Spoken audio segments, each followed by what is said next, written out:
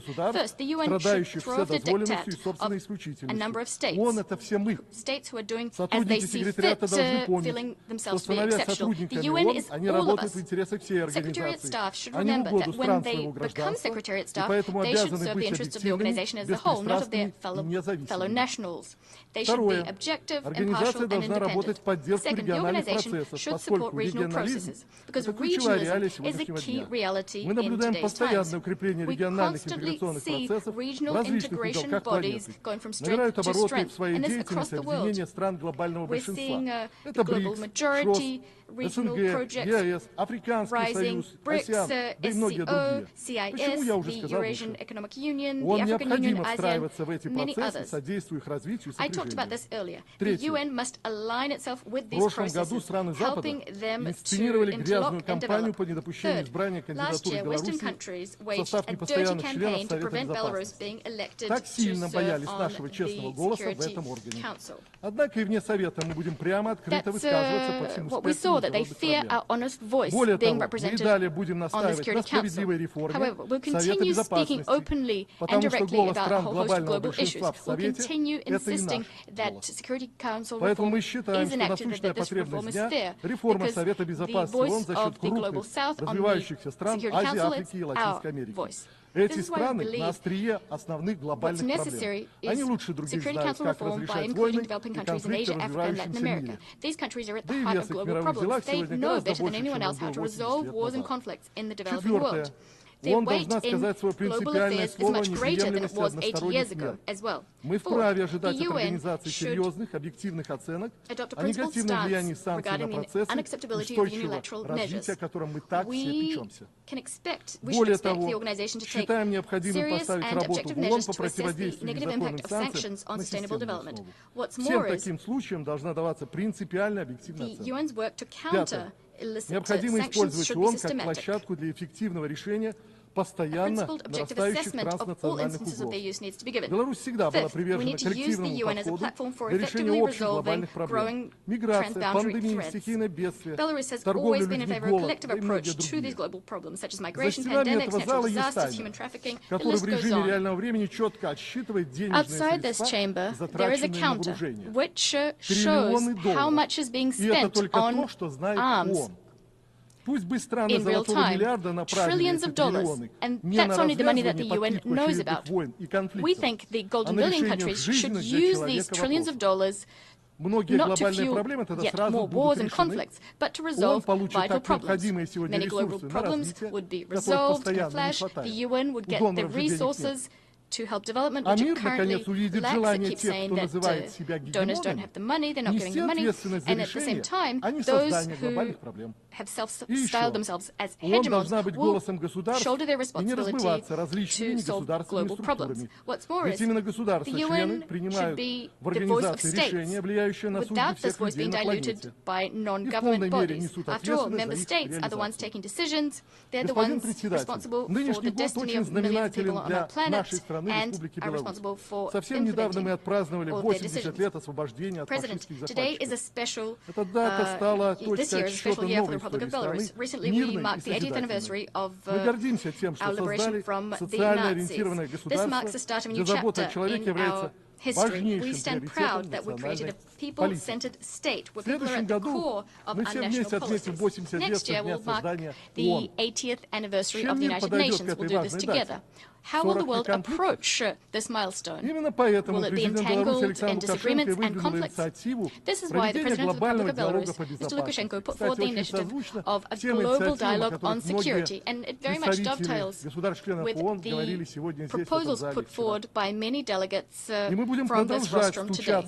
We will continue knocking on the doors of peace and constructive action, the doors of security and development.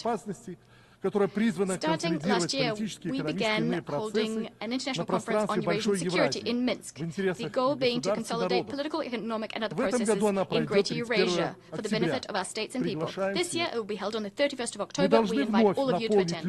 We must breathe the spirit of San Francisco into the UN's lungs. After all, that is the spirit that gave life to our organization. We stand convinced that this is absolutely necessary right now. It's necessary to secure the interests of all people on our planet. I thank you for your kind attention. Thank you, Minister of Foreign Affairs of Belarus. I now give the floor to Her Excellency Todis Coburn Redford Guilford-Otier, Minister of Foreign Affairs of Iceland.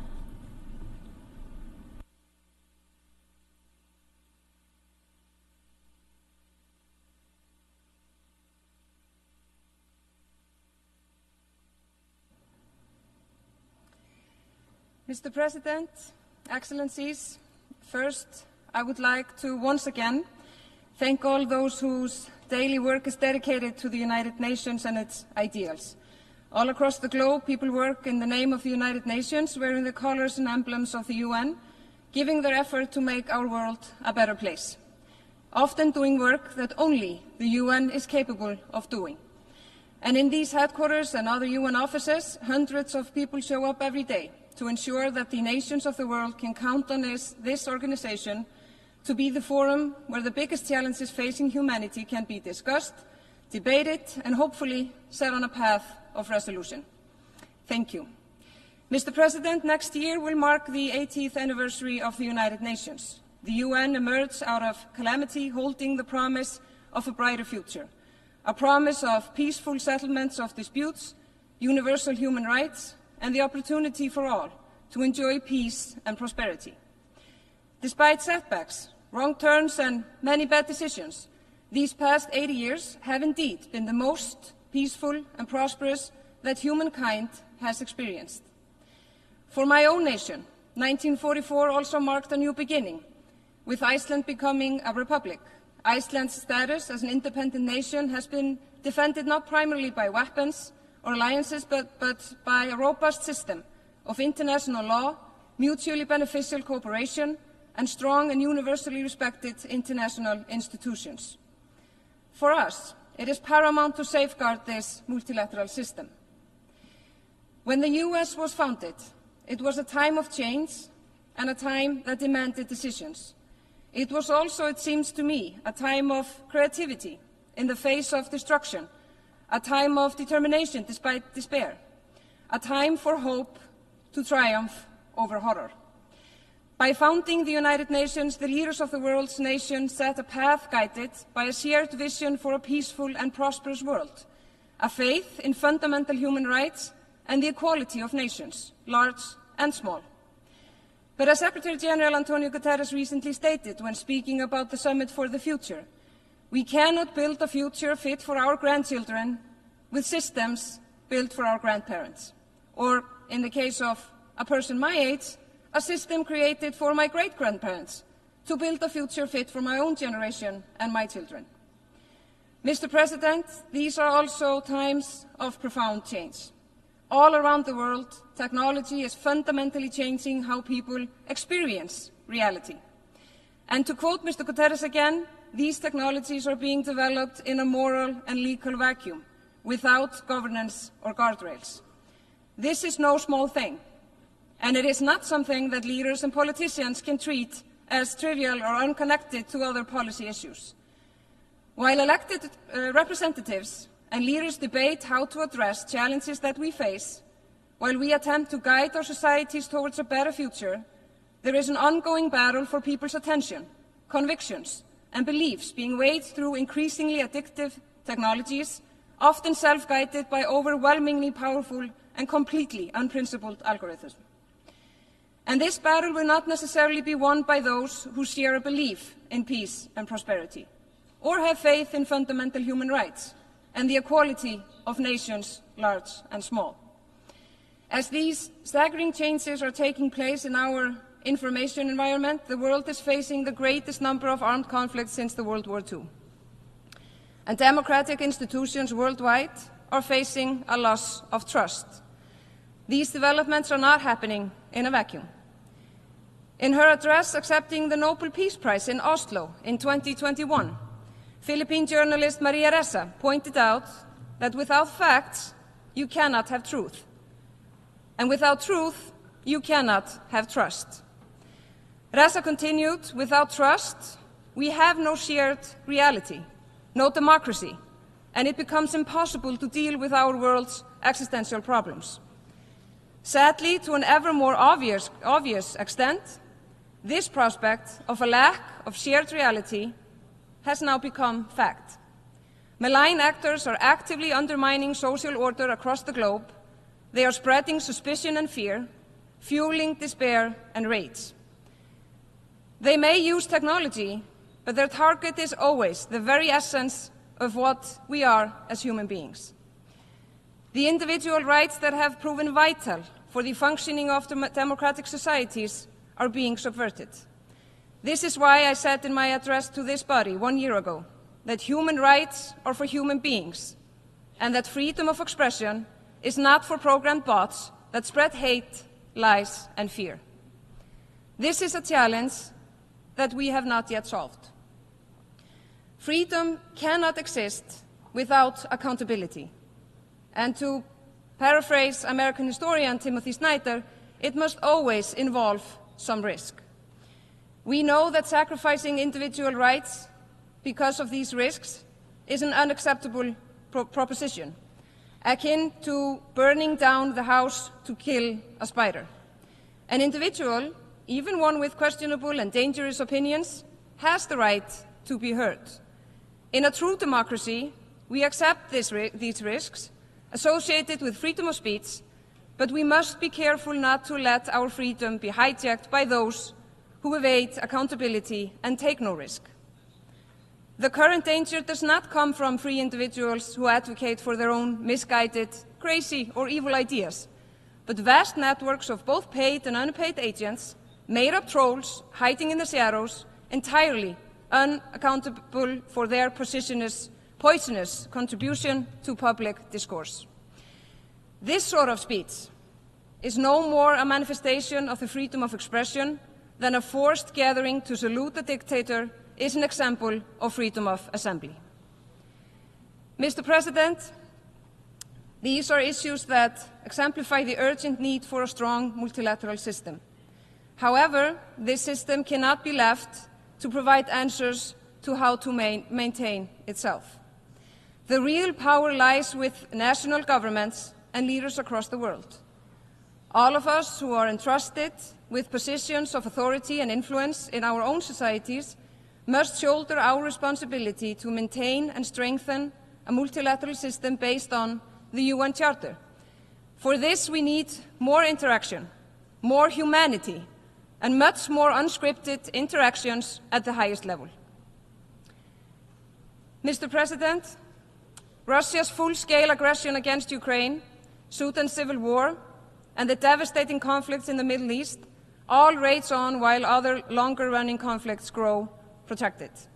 One thing that all have in common is that innocent civilians bear the highest cost.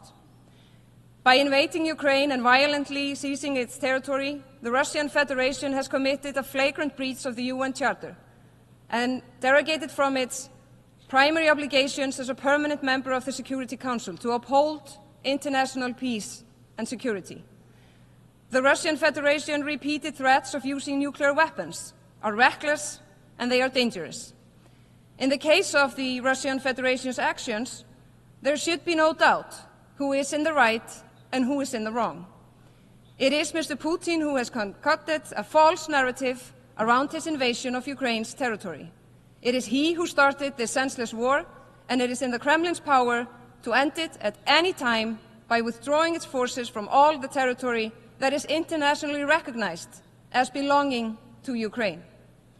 The Russian Federation's disdain for the principles of the UN Charter is on full display in Ukraine, but it is also pervasive in many other parts of the world with ongoing insidious efforts to subvert democratic norms and incite violence and chaos. Mr. President, Israel's right to exist is beyond debate. Iceland condemned in the strongest terms the horrific attack on Israel on October 7th. We continue to call for the immediate and unconditional release of all hostages. But no country is above the law. And the Palestinian people's right to self-determination is also beyond debate. In the current conflict, the world has witnessed limitations of humanitarian aid, water, and power to Gaza. This is simply unacceptable. There have been reports of civilian infrastructure and hospitals being used for purposes that can deprive them of their protection under international humanitarian law. This is also unacceptable. And we have witnessed unacceptable losses of civilian lives, children, aid, and healthcare workers, journalists, and UN staff. And journalists are being denied access to the war zone and silenced. Iceland condemns all violation of international law, including international humanitarian law. International law provides states with rights and obligations. Both are sacred. Again, we call on all parties to agree to an immediate ceasefire and avoid any action that could lead to further escalation. A clear political path to peace must follow a ceasefire, entailing the establishment of two states living side by side in peace and security. With that aim, and as confirmed by the International Court of Justice, Israel must immediately cease all new settlements activities and bring its unlawful presence to an end. Our worst fears of an escalation have now been realized with the bloodiest days that Lebanon has seen in years. And still, we must brace ourselves for even worse, with the conflict spiraling further out of control. The parties have been warned of the cost and the danger of this development. It must stop, for the sake of humanity. Mr. President, in 10 days, the General Assembly will convene to elect 18 new members to the United Nations Human Rights Council for the term 25 to 27. Iceland is a candidate in these elections, hoping to serve for a second time on this important body. We submitted our candidature out of a deep conviction that respect for human rights and the rule of law, justice and fairness are key to a prosperous society.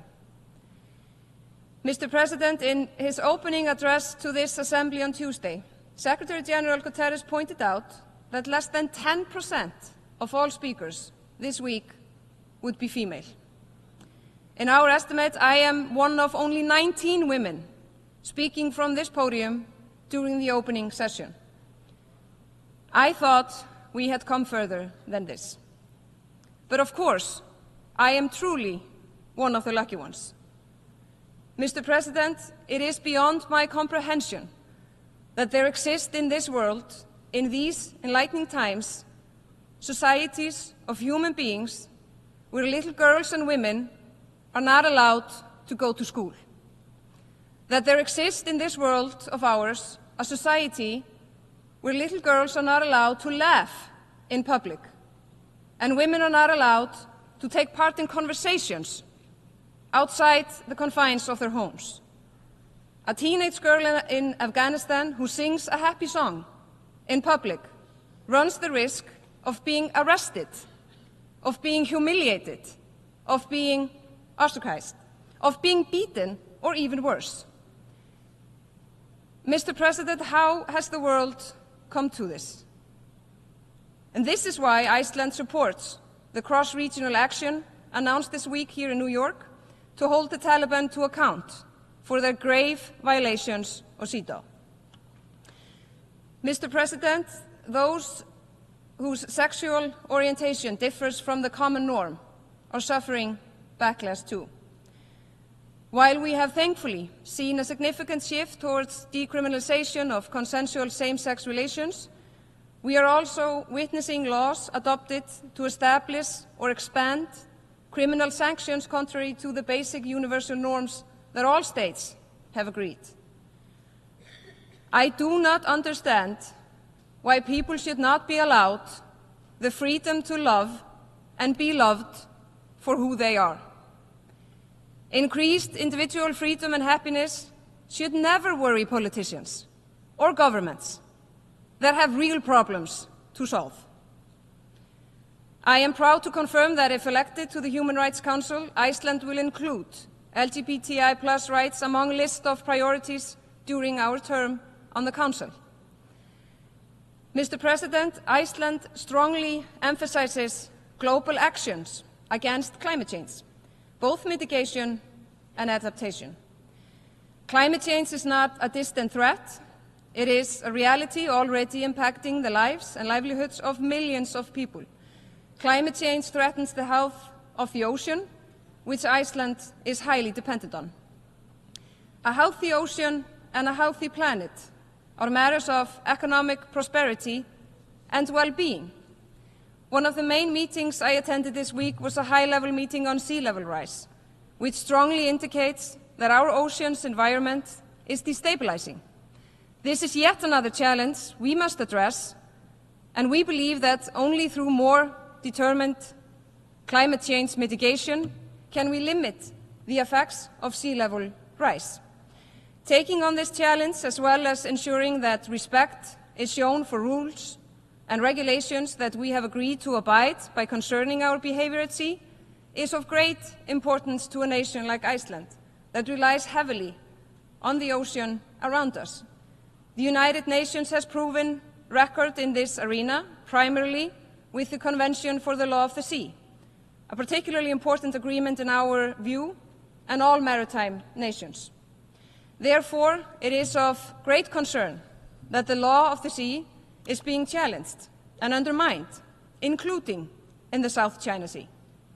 We call on all member states to honor their commitments and act in accordance with the law of the sea. Mr. President, we must work together for a more stable and prosperous world, and Iceland is set on contributing to more sustainable development. Our recently adopted policy for international development cooperation supports this with the overarching goals of poverty eradication, respect for human rights, and improved living standards. It foresees a significant increase in official development assistance. Given our experience, we will continue our firm focus on gender equality, women's empowerment, sexual and reproductive health and rights, and eradicating gender-based violence. Crucially, we will increase our efforts to strengthen civil rights and improve social and legal protection of LGBTQI+ persons. It falls on all of us to support the vital work of the United Nations and other partners in addressing the dire status of humanitarian affairs.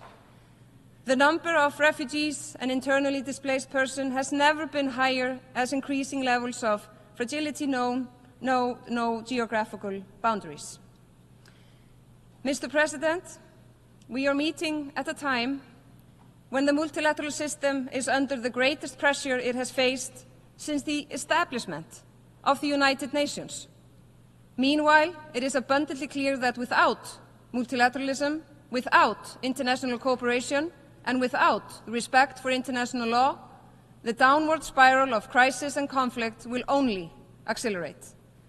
The adoption of the Pact for the Future offers an encouraging sign, a collective recognition that it is only together that we can work for a better world, and that we need new tools in these times of change. The choice is namely ours. Either we take on the responsibility to guard the foundations of the multilateralism, the UN Charter, and international law, or we succumb to a world of might makes right, which surely will only lead us to disaster. So the choice is clear. We must work together to protect and promote the fundamental principles and values underpinning the vision of the UN's founders and on which this great organization is built. We must ensure that the UN system, including the Security Council, keeps up with the times and reforms and adapts to changing realities. Taking this step will require courage and strong political will. Mr. President, over and beyond, we must recognize that the world needs the United Nations more than ever before, and we cannot and must not fail to make our organization the best possible version of itself. The multilateral system deserves to be defended in the same spirit of creativity, under the same promise of hope, and with the same steadfast determination that guided the hands of those who brought this organization into existence almost 80 years ago. I thank you.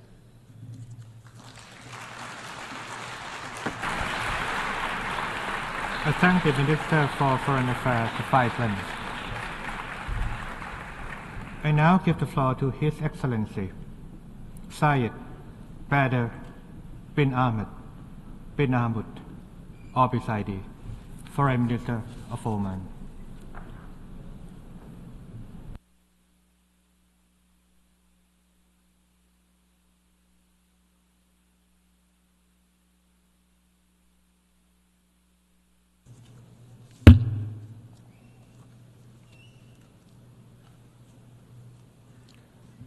معالي فيلمون يانغ رئيس الدورة التاسعة والسبعين للجمعية العامة للأمم المتحدة يطيب لنا أن نتقدم لكم ولبلدكم الصديق جمهورية الكاميرون بخالص التهنئة على انتخابكم رئيسا للدورة التاسعة والسبعين للجمعية العامة للأمم المتحدة، كما يسرنا أن نعرب عن تقديرنا العميق للجهود التي بذلها سلفكم من ترينيداد وتوباغو الصديقة أثناء فترة رئاسته للدورة السابقة. ولا يفوتنا أن نسجل تقديرنا لمعالي الأمين العام للأمم المتحدة أنطونيو غوتيريش على الجهود المضنية التي يبذلها في قيادة منظمة الأمم المتحدة وسعيه الدؤوب لبسط سيادة القانون الدولي وتطبيقه تحقيقا للعدالة والسلام، وبما يعكس رؤية الأمم المتحدة لعالم يعم فيه الأمن والاستقرار والسلام والرخاء للجميع. إننا نؤكد دعم سلطنة عمان الكامل لمساعيكم ولجهود الأمم المتحدة في تعزيز السلم والأمن الدوليين، ونعرب عن دعمنا القوي لميثاق الأمم المتحدة، مدركين أهمية الأمم المتحدة في تجسيد آمال الشعوب وتحقيق تطلعاتها في التنمية وفي الحياة الهانئة الكريمة. معالي الرئيس، تقوم سياسة سلطنة عمان الخارجية على رؤية ثابتة في تبنيها أسس الحوار والتسامح منهجا لمعالجة كافة القضايا والتحديات. إنها رؤية تسعى لتحقيق السلام وعلاقات تقوم على الاحترام المتبادل والتعاون الإيجابي والوئام بين الدول. إن سلطنة عمان قيادة وحكومة وشعبا تؤمن باستخدام الوسائل المشروعة والسلمية لحل القضايا والصراعات. وانطلاقا من ذلك، فإن بلادي تدعو إلى الوقف الفوري للقتال وإطلاق النار في قطاع غزة وفي لبنان وفي منطقة البحر الأحمر، ومعالجة أسباب الصراع بإنهاء الاحتلال الإسرائيلي غير المشروع للأراضي الفلسطينية وتحقيق العدالة للشعب الفلسطيني على أساس حل الدولتين وإقامة الدولة الفلسطينية المستقلة بعاصمتها القدس الشرقية على حدود عام 1967. كما تؤكد بلادي على ضرورة منح فلسطين العضوية الكاملة في الأمم المتحدة ووضع حد لسياسة الإبادة الجماعية التي تمارسها قوات الاحتلال الإسرائيلي على الشعب الفلسطيني ورفع المعاناة الإنسانية المفروضة عليه. إننا نؤمن بأهمية تكثيف العمل على احتواء التصعيد والتوتر وحقن الدماء عبر الاحتكام للحوار العاقل وقواعد القانون الدولي وميثاق الأمم المتحدة وقرارات الشرعية الدولية واحترام سيادة الدول respecting the sovereignty and territorial integrity of states and non-interference in their internal affairs ensures that all nations and peoples can live in peace, security, and dignity. معالي الرئيس، إن سلطنة عمان ماضية ببرامجها في مجال الحماية الاجتماعية من خلال منظومة متكاملة داعمة لمختلف فئات المجتمع بمن فيها المرأة والطفل وكبار السن وذوي الإعاقة وبرامج التأمين الاجتماعي والأمان الوظيفي، وإن ذلك يعد مؤشر لمدى التقدم الذي حققته سلطنة عمان في مجال التنمية المستدامة وسعيها المتواصل لتطوير هذه البرامج بما يتماشى مع أفضل الممارسات العالمية إلى جانب الاستمرار في توفير الرعاية التعليمية والصحية والاجتماعية لجميع فئات المجتمع. كما تؤكد بلادي دعمها المتواصل للشباب وتمكينهم حيث نعتبرهم عماد المستقبل ومحور التنمية المستدامة. إننا نؤمن بأن الشباب هم القوة الدافعة للابتكار والبناء والتطور وخلق الفرص التي تمكنهم من توظيف مهاراتهم والمساهمة الفاعلة في بناء المستقبل. معالي الرئيس، إن بلادي تؤكد على أهمية تعزيز الاحترام والتعايش السلمي بين الشعوب وتدعو إلى مكافحة جميع أشكال التمييز والعنصرية والكراهية والعنف. كما تبذل بلادي جهودا كبيرة في مجال التعامل مع تحديات التغير المناخي والحد من الانبعاثات وتحفيز الاستثمار في مشاريع الطاقة المتجددة ووفق استراتيجية للحياد الصفري الكربوني لعام 2050 من خلال مشروعات الطاقة النظيفة والهيدروجين الأخضر والحلول التي تعتمد الطبيعة منهجا لها، انطلاقا من إيماننا بأهمية حماية البيئة والحفاظ على الموارد الطبيعية للأجيال القادمة وتحقيق التوازن بين التنمية الاقتصادية والاستدامة البيئية. معالي الرئيس، إن جهود الدولة وبرامجها التنموية تأتي انسجاما مع رؤيتها الوطنية التي تجسدها رؤية عمان 2040 التي تعتبر ركيزة تحقيق أهداف التنمية الاقتصادية والاجتماعية ومواجهة التحديات المستقبلية. وفي هذا السياق قدمت سلطنة عمان تقريرها الوطني الطوعي الثاني الذي يعكس التزامها العميق بالمبادئ والأهداف العالمية للتنمية المستدامة ويبرز التقدم المحرز في مختلف المجالات التنموية.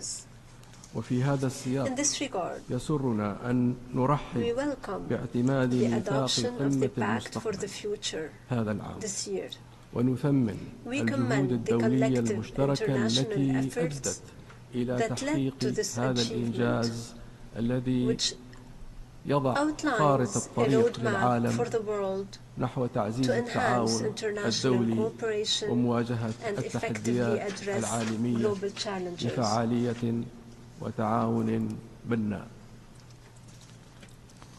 وعليه فإننا ندعو جميع الدول الأعضاء إلى الالتزام بتنفيذ هذا الميثاق والعمل على تحقيق رؤيته وأهدافه من خلال التعاون المثمر وتبادل المعرفة واتخاذه مساراً من مسارات بلوغ مستقبل أفضل وأكثر أماناً وازدهاراً للأجيال القادمة. الحضور الكريم، نشكركم على حسن الإصغاء ونعرب لكم عن أملنا لهذه الدورة بالنجاح والتوفيق. والسلام عليكم ورحمة الله وبركاته.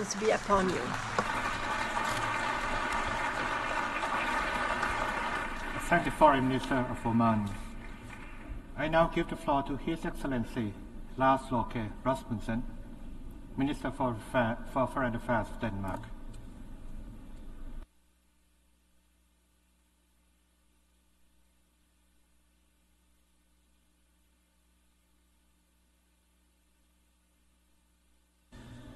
Mr. President, Mr. Secretary General, distinguished delegates, colleagues and friends, the High-Level Week is a welcome reminder that the vast majority of nations, large and small, do seek global unity. That the division we talk so much about is only sought by the few, and this gives me great hope. Yet, as we open the 79th General Assembly, we cannot close our eyes for the fact that conflicts and war are raging across the world. Mr. President, it is utterly unacceptable that a permanent member of the Security Council continues to violate the most basic principles of the UN Charter. Wars of aggression are altering borders, and altering borders is and should remain a thing of the past. An imperial practice that has absolutely no place in the 21st century. Denmark will persist to stand by Ukraine, and we will do it as long as it takes, and we will support a just and lasting peace. The summit on peace that was held in Switzerland in June clearly showed that there is strong global support for peace based on the UN Charter.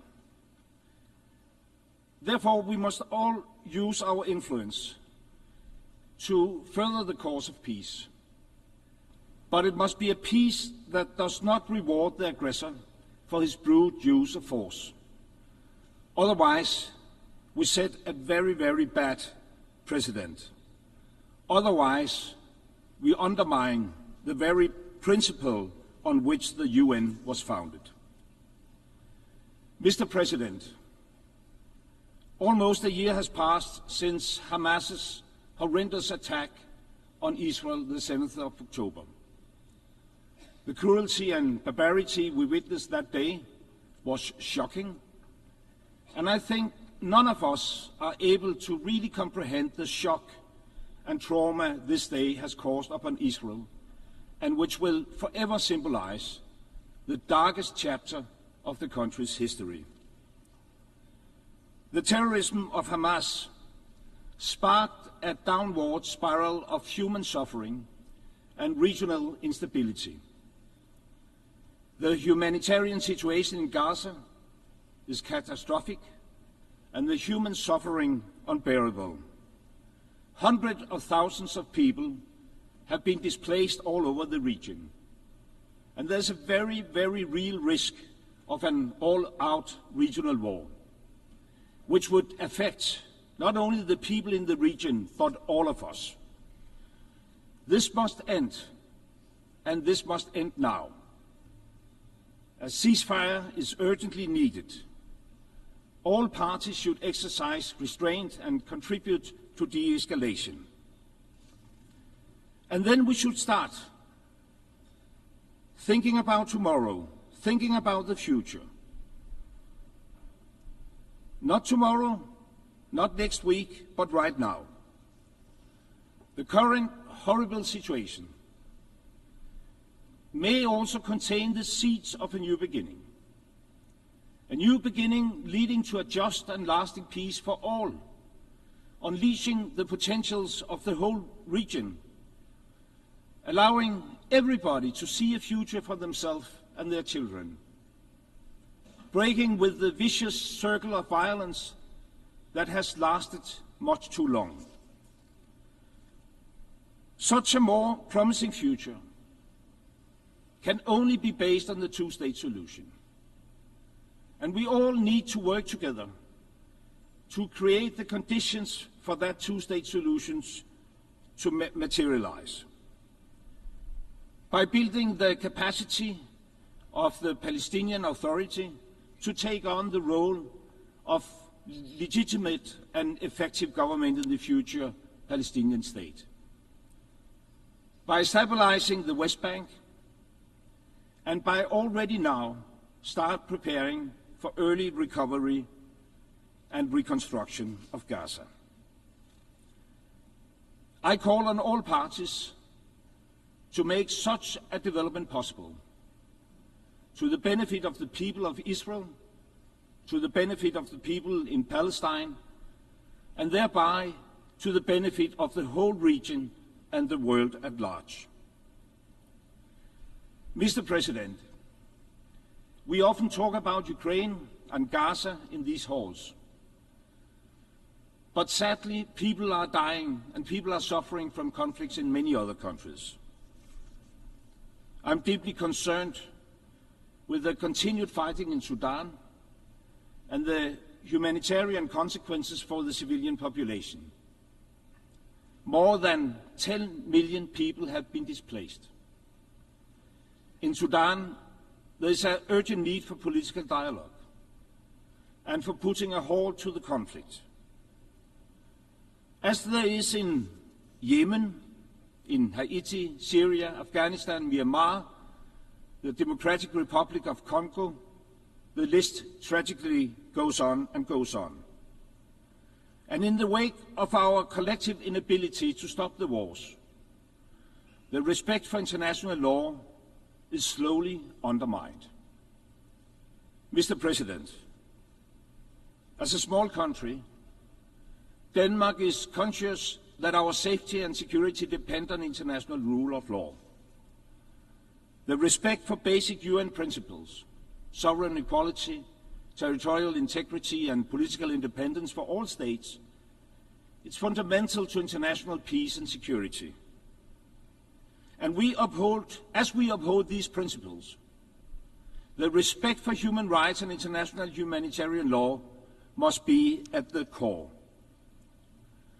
Denmark is a strong supporter of the international justice system and the work and independence of the ICC and the ICJ. The ICJ has an important role in the peaceful settlement of disputes, and the ICC is crucial for the global fight against impunity. Without respect for international law, we are looking at a world where might makes right and brute force rules. And this is very, very dangerous. Mr. President, I began by stating that the vast majority of nations, luckily, seek unity and international cooperation. Earlier this week, in the Pact for the Future, we all reaffirmed our commitment to the UN Charter. And we outlined a clear direction towards a transformed system of global governance. The existing system has enabled nations to lift people out of poverty, millions of people, to eradicate diseases, and to advance better education for children around the globe. This is indeed big, big achievements. But after almost 80 years of service, that system is in need of a serious update. Mr. President, it is urgent to reform the international financial architecture. It needs to be more representative. It needs to be more effective. Denmark supports a stronger representation of African countries in the Bretton Woods institutions. We agree that global financial safety nets must support all countries, including the poorest, when a major crisis hit. This should not be dependent on voluntary donors' contributions. We agree that all countries, on an equal basis, must be subject to independent, transparent, and accurate credit ratings. And we agree that we need to find sustainable solutions to the high levels of debt faced by many countries. Debt treatment through the common framework needs to be accelerated. All creditors and all lenders should act transparently, and concessional financing be made available. The multilateral development banks have mobilized billions already through reforms. But reforms need to deepen to move from billions to trillions. Looking forward towards the Financing for Development Conference in Spain next year, the COP29 and beyond, reform tracks must be made tangible. Solutions should be developed not just for the future, but also for the present. So I wish to take this opportunity to praise Barbados for suggesting concrete actions to help fix some of the more systematic errors of the international financial architecture. We are happy to support the Bridgetown Initiative, and we are proud to work alongside Barbados on greening international financing. We encourage others, including the UN and the international financial institutions, to work together, to be bold, and to achieve the necessary progress on the reform of the international financial architecture. Mr. President, while we reform for a more just financial architecture, we need to sustain levels of development assistance to the poorest countries. So therefore, commitments made should be honored. Denmark remains a member of a club that is absolutely far too exclusive. The club of countries that meet the UN targets of providing 0.7% of our gross national income for official development assistance. It is a good club, but we have too few members, so we invite others to join. In April this year, African heads of state met in Nairobi to call for an ambitious replenishment of the World Bank's International Development Association's IDA. And we have decided to respond to that call. Denmark intends to increase our contribution to IDA with 40%. For the IDA 21 replenishment, we will contribute with $479 million. And we encourage all, whether it's current or new donors, whether they are big and small, to help us reach an ambitious replenishment. Mr. President, in June this year, Denmark was proudly elected to the UN Security Council for the term 25-26. I was personally present and voting here in this grand hall that day, and I wish to thank member states for the strong show of confidence and support. It will be an honor to serve on the Council.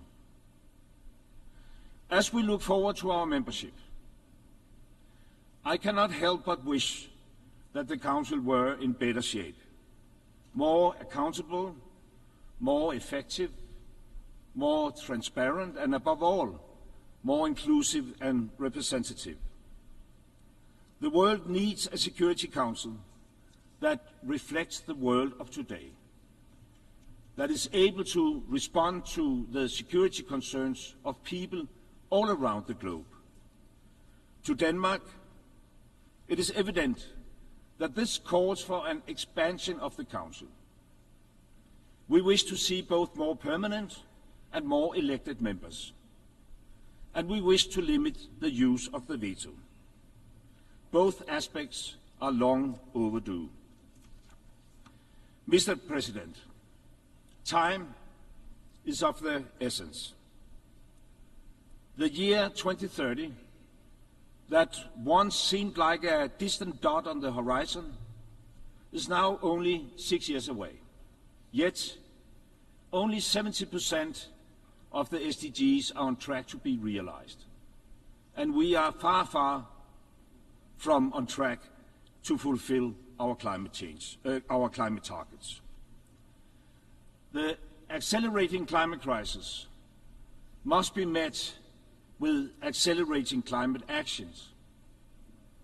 We need more ambitious reductions, we need more support for climate change adaptation, and we need to speed up and we need to scale up climate financing.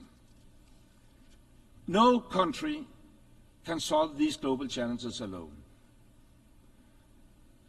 But no country is too small or too big to contribute. Everyone is needed. As a long-standing and dedicated supporter of global cooperation, Denmark, I can assure you, will continue to do our part. We will deliver on promises made, and we will push for more ambitious targets and for concrete actions. And we will do that for the present and for the future. Thank you very much.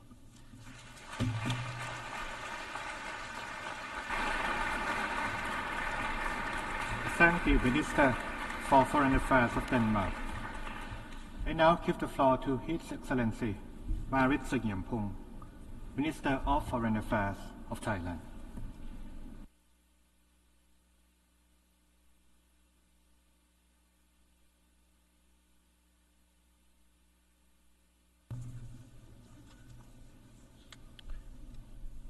Mr. President, Excellencies, distinguished delegates, allow me to begin by congratulating His Excellency Mr. Philemon Yang on his elections to preside over the 79th sessions of the United Nations General Assembly. I am here today representing Thailand's new government, led by Prime Minister Paetongtarn Shinawatra, to reiterate Thailand's determination to continue our people-centered, economic-oriented policies to achieve stability and sustainable development for our people. Mr. President, in an increasingly fragmented and complex world, Thailand reaffirms our support for a rule-based multilateral system with the United Nations at its core. When the United Nations was founded 7 decades ago, we did not envision challenges from technological disruptions, pandemics, and climate crisis. In view of present reality, the United Nations must step up and respond to the evolving challenges of our time to remain relevant. It must be agile and adaptable to new and emerging threats, and to ensure that multilateral system is fit for purpose. Global governance and the United Nations must undertake a comprehensive reforms, including that of Security Council. With this year's Summit of the Futures and general debate, Thailand looks to the United Nations we all need. A United Nations with increased convening power to sustain and strengthen international peace and security. A United Nations that effectively address global challenges. A United Nations that improve the life, equality, and dignities of people around the world. And the United Nations that speaks for the aspirations and interests for all nations, not just the most powerful. Mr. President, Thailand believes that in order for the United Nations to truly sustain and strengthen international peace and security, member states must uphold their disarmament and non-proliferation obligations to rebuild trust and ensure a safe and secure world. Moreover, various flashpoints around the globe continue to challenge the credibility of the United Nations to resolve conflict. We are deeply concerned about increasing armed conflicts in Ukraine and different parts of the world, as well as the escalations, violence, and worsening humanitarian situations in Gaza. These situations have far-reaching implications on any smallest nation. Therefore, it is incumbent upon us to find peaceful solutions that respect the United Nations charters and human rights. In our own neighborhood, Thailand faces challenges from the situations in Myanmar. As Thailand shares the longest land border with Myanmar, we are directly affected by the spillover effect of the situations in the country. We wish to see a peaceful and prosperous Myanmar, which will also bode well for peace and prosperity in the regions at large. We believe that the peaceful political solutions in Myanmar must be Myanmar-led, Myanmar-owned. This is why we are engaging with all sides, and we will continue to work closely with ASEAN and the international communities to facilitate dialogue among different parties to drive forward the 5-point consensus. As part of this effort, we are stepping up humanitarian assistance to the people of Myanmar through various channels, including the ASEAN Coordinating Center for Humanitarian Assistance on Disaster Management, and relevant United Nations organizations. Thailand will continue to support a peaceful and prosperous Myanmar, not just because it is a pragmatic approach, but it is the right way forward. Mr. President, sustainable peace, security, and development are closely linked, and to secure a sustainable future, we must accelerate attainment of the Sustainable Development Goal. On Thailand's part, we have been sharing our locally driven, people-centered development approach known as Sufficiency Economies Philosophy, or SEP, to advance implementations of the SDGs. The SEP for SDGs partnership is known widely and as a best practice on SDGs localization. We are concerned with the slow pace in the implementations of SDGs goal at the global level, which is only 17% on track. We must ensure that countries have adequate means and resources to achieve the SDGs, especially through financing for development. The 4th International Conference on Financing for Development next year provides a key opportunities to address the large and growing SDGs financing gaps. In this regard, Thailand reiterates the call for a reform of the international financing architecture.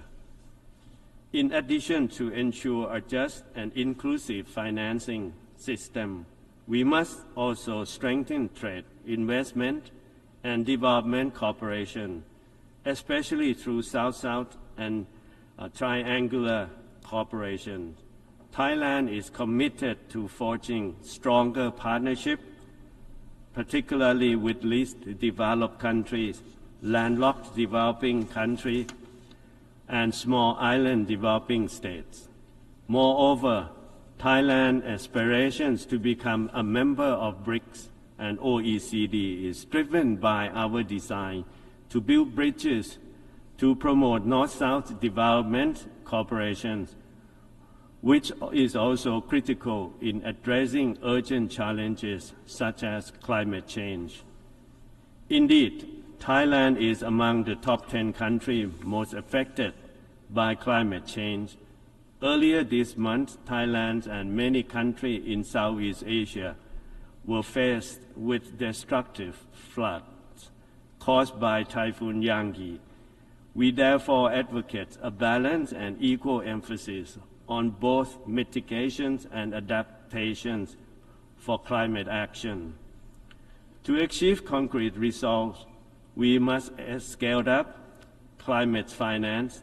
Thailand looks forward to the COP29 in Baku this November, where member states will commit to a new collective quantified goals grounded on the principle of common but differentiated responsibilities. At the same time, we hope to see the full operationalization of the loss and damage fund soon. Climate disaster have taught us that failure to address this matter will delay the achievement of the SDGs and have widespread impact on human rights and human security. For these reasons, the implementation of the Sendai framework for disaster risk reduction is crucial. Mr. President, the adoption of the Universal Declaration of Human Rights was an achievement that met the highest aspirations of the people. And today, amid risings of inequalities and vulnerability, Thailand believes that the United Nations must remain the bedrock of fundamental truth enshrined in declarations to protect the life and ensure the equalities and dignity for all. For Thailand, protecting and promoting human rights for all does not only mean guaranteeing basic human dignity, but it also aims at providing opportunity to advance social justice and equality. With our long-standing policies to protect all persons and groups, especially the most vulnerable, we have made concrete progress in ensuring equal rights for all, those living in Thailand, regardless of their origins, belief, sex, or gender. Based on this commitment, Thailand is presenting our candidature to the Human Rights Council for the term 2025 to 2027. At the Council, we will serve as bridge builder to connect different perspectives and work with all stakeholders. We will ensure that all countries are equipped and supported in their human rights action through experience sharing and technical cooperation. Moreover, we will also continue to push for the creation of safe and secure society for all. Recently, we adopted the Marriage Equality Act.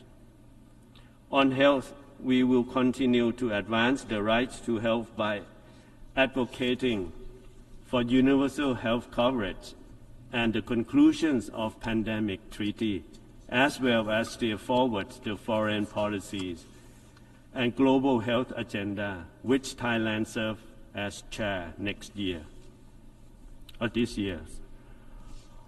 On crime prevention, we will work closely with our partners to combat increasing drug trafficking and transnational crimes in the regions and beyond, especially those enabled by digital technologies and underground economies. Mr. President, Thailand welcomed the successful conclusions of the Summit of the Future. In the next step, we have to work together to make the Pact for the Future high on impact and high on action by translating the Pact into tangible outcomes. And to realize this, I outline Thailand's visions to achieve this future through what I call the 4 Ps. Whether it be building a future where all are protected, where all can prosper, and which is promising for all. It is essential that we give our collective political will. This means harnessing our political will to promote the power of technologies to help accelerate the SDGs and taking steps to close the digital divide among countries through the Global Digital Compact. We support technology cross-flow and transfer, capacity building, as well as digital literacy development to enhance the abilities of countries to promote people-centered and planet-centric development. This also means giving importance to the declarations of future generations. For our actions or inactions of today will determine a future for them. Everywhere, youth and future generations deserve to have big dreams and even bigger door of opportunities. Mr. President, 78 years ago, Thailand looked towards the United Nations as a guarantor of a more peaceful and prosperous future. And at present, Thailand carries onwards the same belief of the United Nations, that is, pioneers of the prevailing peace and drive our peacekeepers and aid workers to serve in remote regions of the globe. And in this very same spirit, Thailand pledges to continue to serve as a bridge builder, fostering dialogue and trust among nations. We may be nations with different and diverse culture and traditions, but we are united by our common humanity and aspirations for the future we want. And for that, we must together build the United Nations we need. I thank you very much, Mr. President.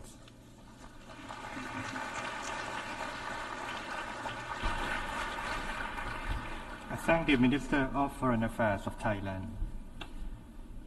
I now give the floor to His Excellency Jehun Aziz Olu Bayramov, Minister of Foreign Affairs of Azerbaijan.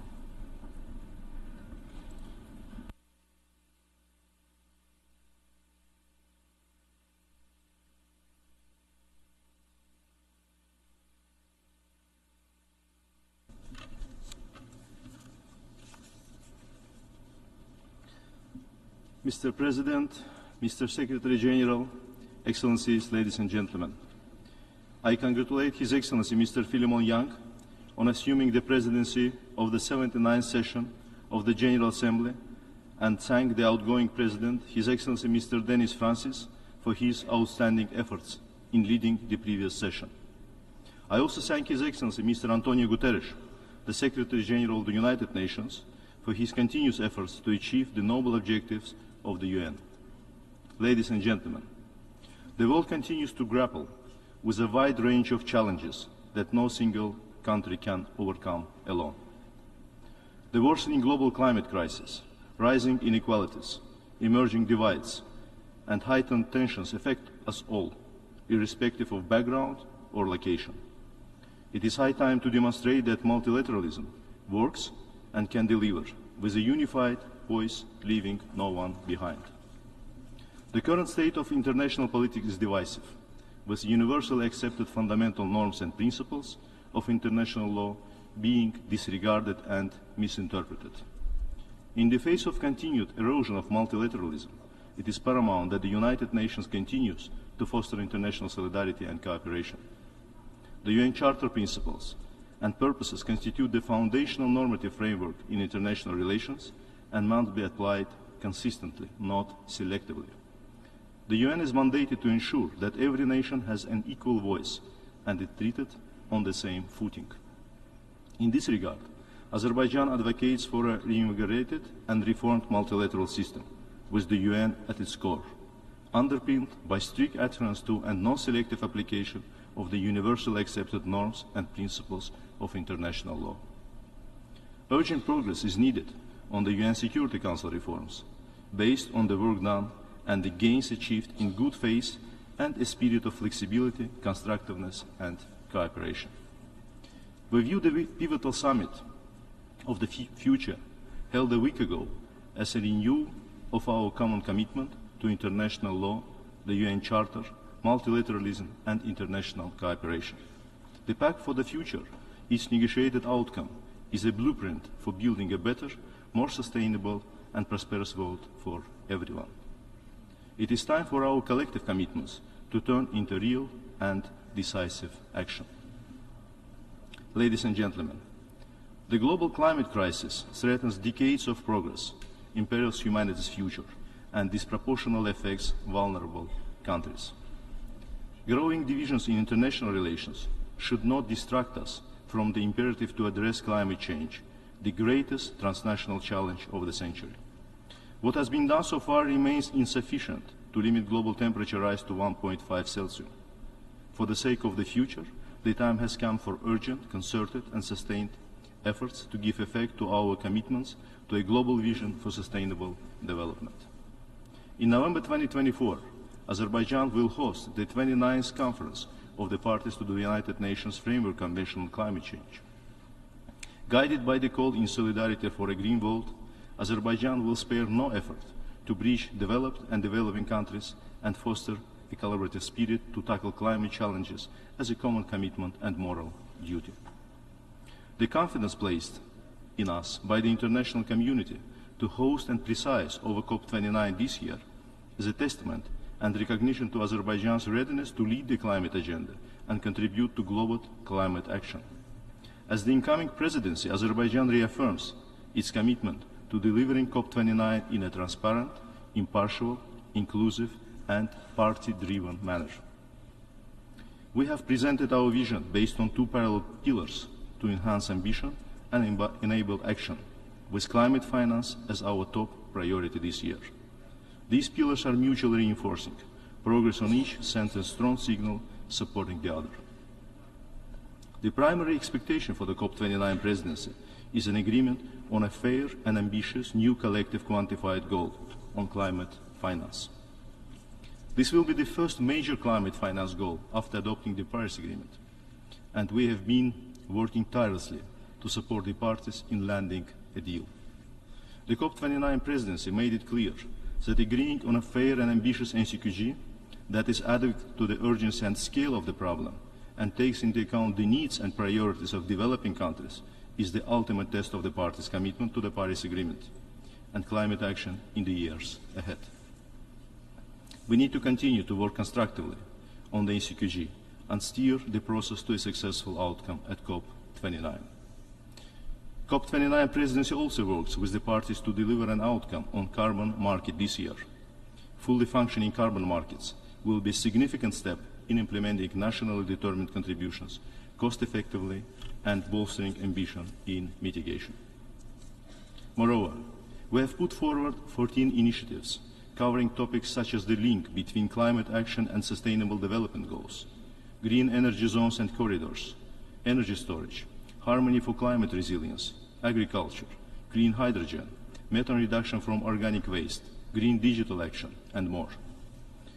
One of the initiatives on the COP29 action agenda includes the establishment of the Climate Finance Action Fund, an innovative source for climate finance to be voluntarily supported by fossil fuel producing countries and companies.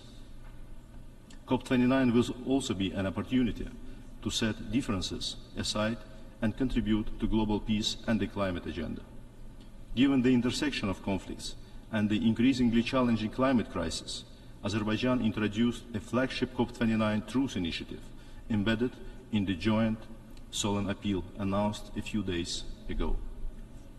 More than 1,000 NGOs, faith leaders, and prominent personalities, as well as many parties, have already joined this appeal. We call on everyone to transcend political divergences, stand in unity, and respect the truth during the months of COP29.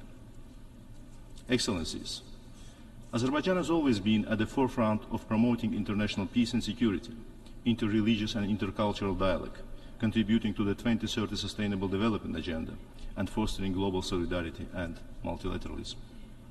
Azerbaijani chairmanship of the non-aligned movement in 2019-2023 has marked by the movement's enhanced role and increased contributions to a collaborative spirit in international relations. Under the visionary leadership of the President of the Republic of Azerbaijan, His Excellency Mr. Ilham Aliyev, decisive steps were taken to enhance international solidarity and galvanize collective response to global challenges at a time of erosion of multilateralism. Guided by a noble call to leave no one behind, Azerbaijan continues to lend its support to developing countries in need. Since 2020, we have provided humanitarian, economic and technical assistance worth $330 million to over 140 nations. Ladies and gentlemen, as we pass the halfway mark of the 2030 Agenda for Sustainable Development, we observe stagnation in the implementation. With only 17% of SDG targets on track, we need an urgent and accelerated progress. At the national level, we are taking necessary measures to implement the SDGs and setting an example for others to follow. We have fully embraced the SDGs nationally, prioritizing 17 goals, 88 targets and 119 indicators. This has been achieved through collaborative and inclusive process involving civil society, the business community, youth and other key stakeholders. Azerbaijan's GDP has risen 4 times in less than 2 decades span. Poverty has gone down from 49% to 5%. The external public debt is expected to be some 7% of the GDP for 2024, one of the lowest globally. Clean environment and green growth became one of 5 priority areas of our new national development strategy.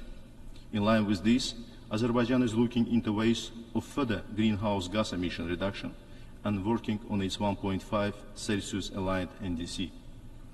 A few months ago, we have joined the 2030 Global Methane Pledge.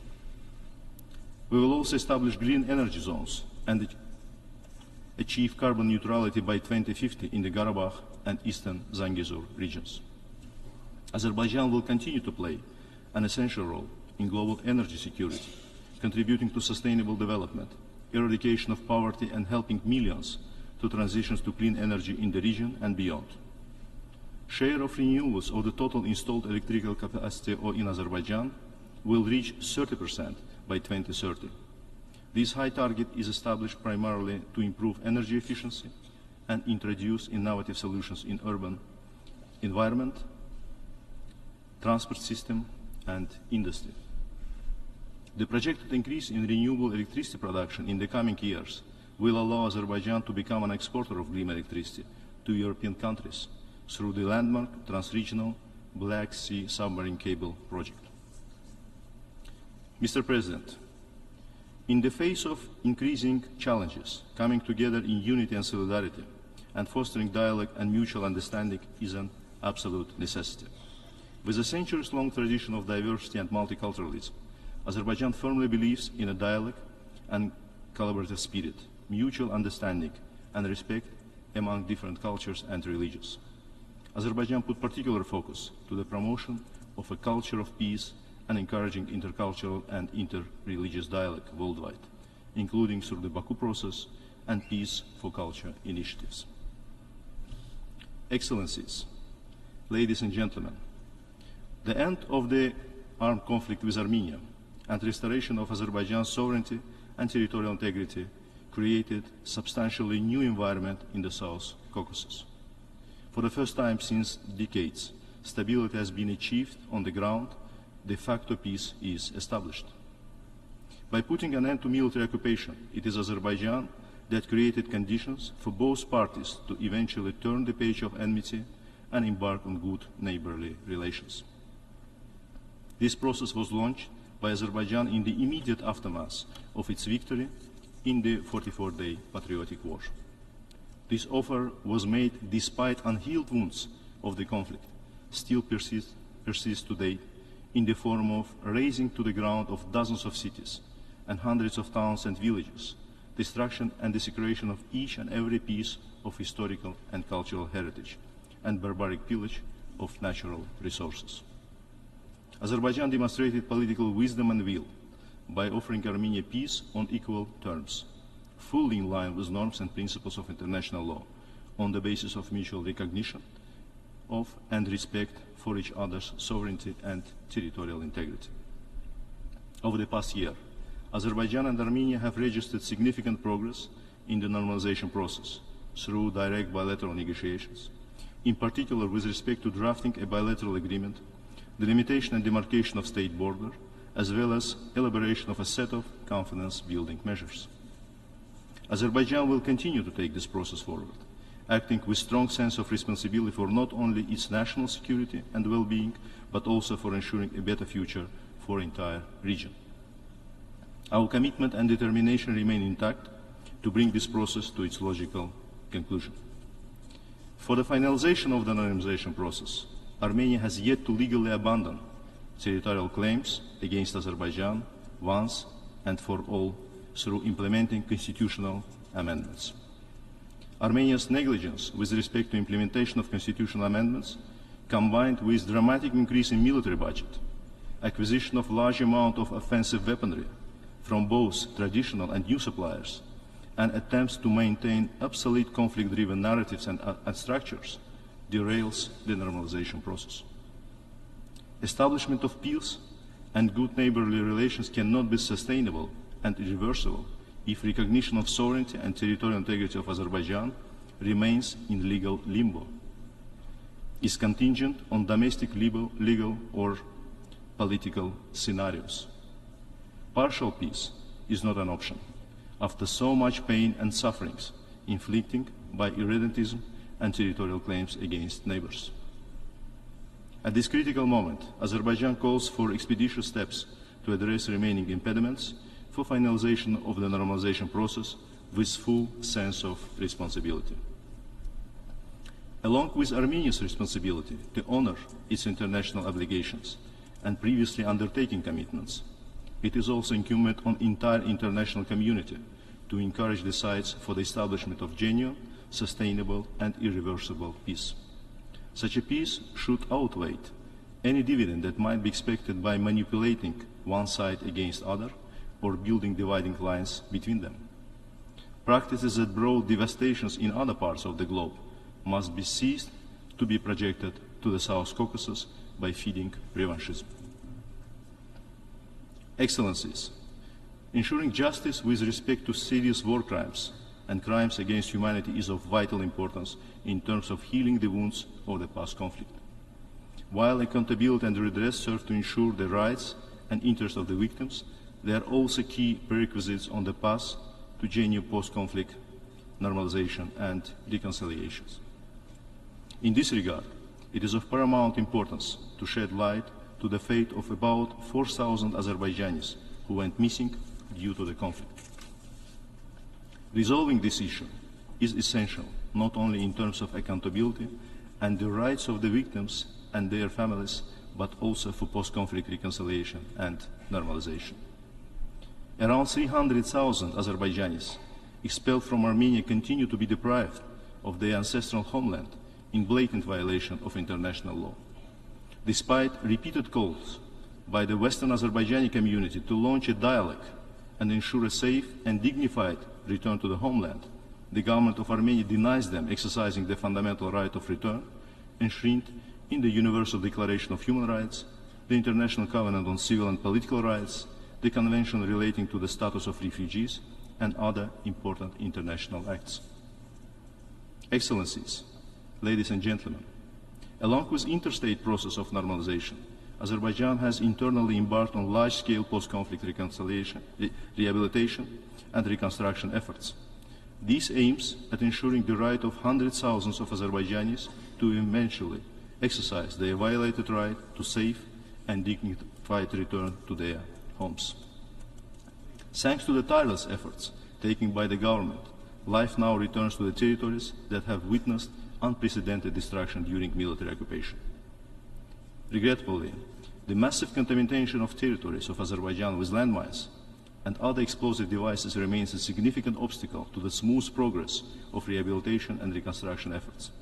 Since the end of the conflict in 2020, 377 individuals, among them civilians, have fallen victim to landmines. With this in mind, Azerbaijan has introduced a national goal, SDG 18, focusing on mine action. Given the scale of the problem, there is an urgent need for increased international support to strengthen Azerbaijan's humanitarian mine action capacity. Taking this opportunity, I thank all countries and other stakeholders who have generously contributed to humanitarian demining in Azerbaijan and reiterate our call for increased international support and solidarity. Mr. President, ladies and gentlemen, in conclusion, I wish to reaffirm Azerbaijan's commitment to further contribute to international peace and security through promoting respect for international law and investing in international solidarity and cooperation. We remain to be strong proponent of combined efforts to overcome challenges and pave the way for a brighter future for ourselves and the generations to come. I thank you. I thank the Minister for Foreign Affairs of Azerbaijan. I now give the floor to His Excellency Emmett Brown, Minister for Foreign Affairs and CARICOM Affairs of Trinidad and Tobago.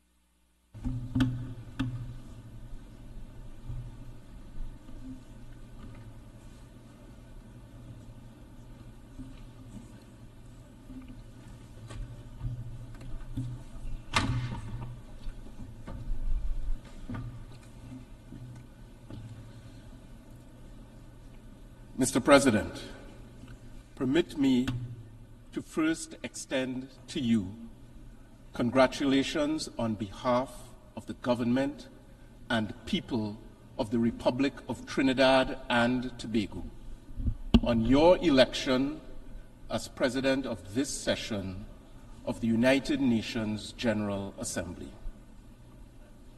We are confident that you will be equal to the task, and I assure you of Trinidad and Tobago's full support and cooperation.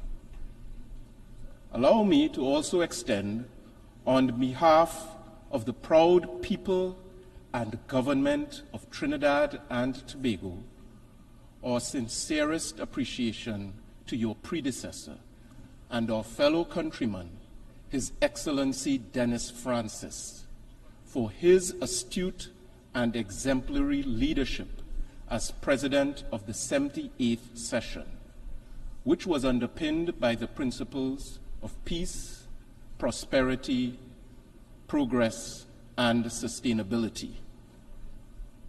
Mr. President, I applaud you on your chosen theme for this 79th session, as our global community finds itself at an inflection point which will determine the fate of future generations.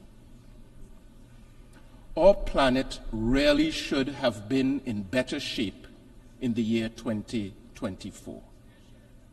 But instead, we are deeply disturbed and dismayed by fresh divisions, the flouting of international law, gross violations of human rights, and the flourishing of illegal settlements and oppression, which threaten peace and security around the world. Further, the alarm bells on the climate crisis have long been sounded, and yet we race toward a point of no return.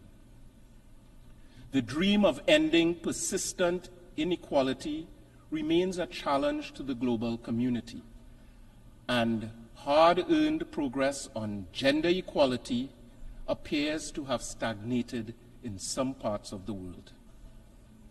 It is for these reasons, Mr. President, that Trinidad and Tobago welcomed the convening of the Summit of the Future and joined with the international community in the adoption of the Pact for the Future. The adoption of this pact represents a renewal of our commitment as member states to multilateralism as the best way forward. Mr. President, since the dawn of civilization, humankind has endeavored to become an improved version of itself in the pursuit of a better quality of life, human rights, equality, dignity, and prosperity. Our ingenuity as human beings has paved the way for some of the world's greatest inventions and advancements. Regrettably, in our quest to find the best version of ourselves, we have discovered some of the worst aspects of humanity. Our planet and its people have been subjected to misuse and abuse, the effects of which have placed the majority of the global population facing some version of a doomsday scenario.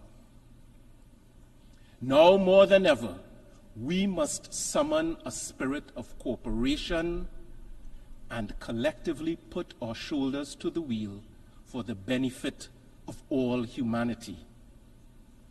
We used to say that our future depends on it, but now we have to say that our existence depends on it. It is very well established and accepted that there can be no sustainable development without peace.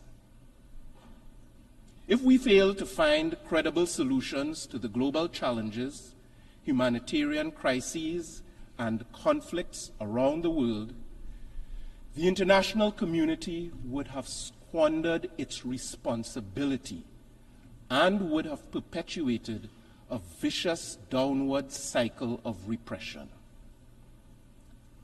One example is the Russia-Ukraine war, which is still ongoing almost 3 years after Russia's initial invasion, which we condemned, with profound implications to the world order. Mr. President, Trinidad and Tobago is deeply troubled by the escalation of conflict and tensions in the Middle East. We remain distressed by the ongoing war on Gaza and by the chilling flashpoints of expansion that are being deployed on a daily basis. Only someone absolutely bereft of humanity would think that it is lawful and just and even godly to respond to atrocities committed on one awful day of terror by in turn committing atrocities after atrocities. How else are we to describe the killing of over 200 UN staff members, the highest death toll in United Nations history, and the deaths of tens of thousands of civilians, including women and children?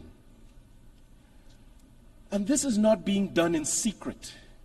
The entire world is watching, and the Global South in particular is appalled. The question remains, if innocent civilians, including women, children, and United Nations staff, were being killed at this record rate in the developed world, how would the world's big powers have reacted? Not likely with euphemisms and platitudes. The double standards and continued resourcing of these ongoing violations of international law send a chilling message to the Global South. And that message is this: there are some powerful people in this world who are of the view that a Palestinian child is less worthy of defense, protection, food, water, and life than another child. I am not of that view. The people of my country are not of that view. CARICOM is not of that view. And decent people all over the world, including in Israel, are not of that view. International law is not a tool of mere convenience to be muted for friends and trumpeted against enemies. Mr. President, international law is not a tool of mere convenience to be muted for our friends and trumpeted against our enemies. In this regard, Trinidad and Tobago has joined the call for an immediate, full, and complete ceasefire, and for the unconditional release of every single hostage. The truth is, there is no military solution to this conflict, as peace will only be achieved through negotiations in good faith and constructive dialogue among all concerned parties. Trinidad and Tobago has consistently expressed our support for a two-state solution where Israelis can live without the daily threat of terror and Palestinians can live without the daily weight of occupation, coexisting side by side as responsible members of the international community.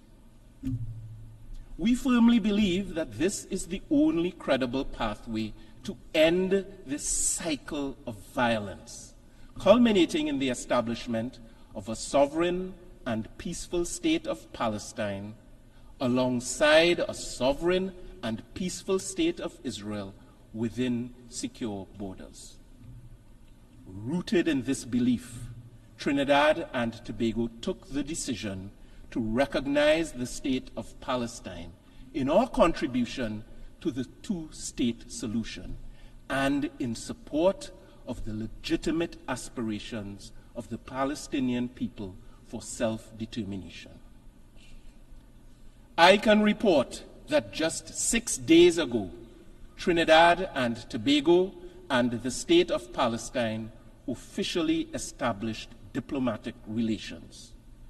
We look forward to the day when the State of Palestine would be welcomed to take its seat in the General Assembly as a full member of the United Nations. Mr. President, I now turn to the issue affecting the International Criminal Court. Despite its detractors, the evidence before us clearly shows the value and effectiveness and necessity of the International Criminal Court. As a country that advocated for the establishment of the ICC via the tireless work of our former Prime Minister and President, A.N.R. Robinson, Trinidad and Tobago remains resolute in our support of the court's mandate to help put an end to impunity for the perpetrators of the most heinous crimes and to provide a glimmer of hope to all victims of those crimes seeking justice within the jurisdiction of the court. To this end, we continue to encourage all states that have not yet done so to ratify and fully implement the Rome Statute of the ICC. It was the late Reverend Dr. Martin Luther King Jr. who once said, It is not possible to be in favor of justice for some people and not be in favor of justice for all people. For this reason, Mr. President, Trinidad and Tobago condemns, rejects, and repudiates any and all attempts to impede, intimidate, or improperly influence the court and its very courageous officials.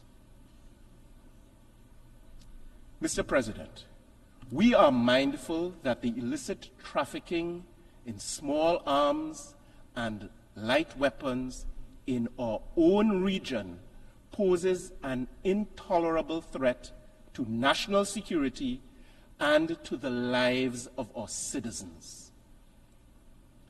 The proliferation of illegal arms and ammunition has contributed to unacceptable increases in the level of gun-related violence and fatalities in our small society and indeed across CARICOM. In addition to our own efforts domestically, we continue to work with regional and international partners to free our citizens from the horrific human cost associated with the easy access to small arms and light weapons and their vicious use against citizens and families. Following the hosting by Trinidad and Tobago of our first regional symposium on crime and violence as a public health safety issue in 2023, CARICOM heads met in Guyana earlier this year to further elaborate innovative strategies on this matter of grave regional concern. Trinidad and Tobago welcomes the renewed efforts of our partners, including the United States of America in particular, to work with us constructively to help solve this deadly challenge which respects no borders. Mr. President, we also remain deeply concerned by the humanitarian and security crisis affecting the nation of Haiti. Earlier this year, from this very rostrum, Professor Sir Hilary Beckles, chairman of the CARICOM Reparations Commission, stated, and I quote, "We are calling for justice for the people of Haiti, who should have been held aloft for being the first nation to end the evil of slavery. They should have been held aloft for being the most noble exemplars of freedom and the celebration of democratic possibilities in Western modernity. Instead, for their audacity of action, they were punished by the Western world and demonized rather than deified." End quote. We acknowledge that the path toward a stable and secure Haiti requires indigenous, Haitian-led, Haitian-owned solutions that are ably supported by the United Nations and the international community. In this regard, we welcome the news of the appointment of an interim Prime Minister and Cabinet. We believe that these are important steps in confronting the political, security, and humanitarian challenges in Haiti, and I salute the role of CARICOM, its hard-working secretariat, and the eminent persons group in helping the Haitians to achieve some of this progress for themselves. Trinidad and Tobago also joins in commending the Kenyan government for its deployment and leadership of the multinational security support mission, and we extend our appreciation to all states that have contributed to that operation, including Jamaica, the Bahamas, and several others in our region. but an essential component for the success of this multinational security support mission is funding. In this regard, the government of the United States of America has led by example and has contributed the lion's share. And Canada has stepped up as well. But some relatively wealthy countries have either contributed drips and drabs or nothing at all. We appeal to the international community to contribute the necessary funding to support this crucially important venture. Mr. President, our quest to achieve human dignity within the context of sustainable development cannot be divorced from the legitimate calls for reparatory justice for the history of chattel slavery and native genocide in the Caribbean and elsewhere. The brutality of our colonial experience, the trauma of which still affects us to this day, has contributed significantly to underdevelopment. Our foreparents were rooted out and dehumanized, and their blood and sweat and tears and labor were extracted to build empires and beautiful castles and bridges and treasures, which some of us pay money today to visit and photograph and admire. Mr. President, we have been leveraging our collective voice to call for restitution for the historical evil injustices and crimes against humanity committed against our foreparents, crimes which still affect us today.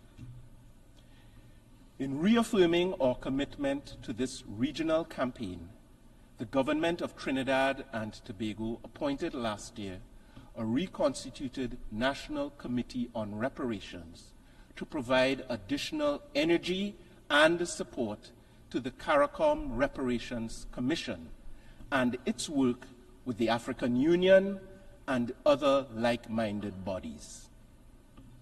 And on a related note, we wish to join with those who are committed to and would welcome the proclamation of a second international decade for people of African descent.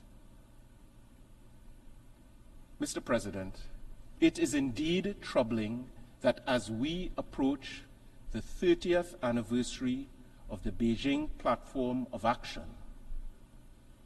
women and girls in some parts of this world are still being denied basic human rights and freedoms. And in some quarters, there have been erosions of gains previously made. Trinidad and Tobago continues to be a strong advocate for the meaningful participation of women and girls in all aspects of society, as we recognize and value their critical role in the promotion and protection of human rights and the building of peaceful and sustainable societies.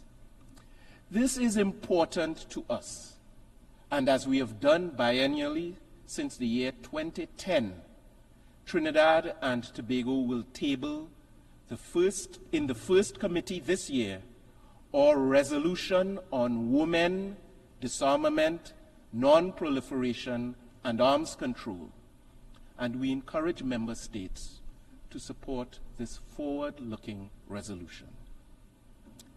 Mr. President, the fourth International Conference on Small Island Developing States was held in Antigua earlier this year and underscored the critical nature of the next decade for SIDS. We are very proud of what our fellow CARICOM member state achieved in successfully hosting that impactful conference.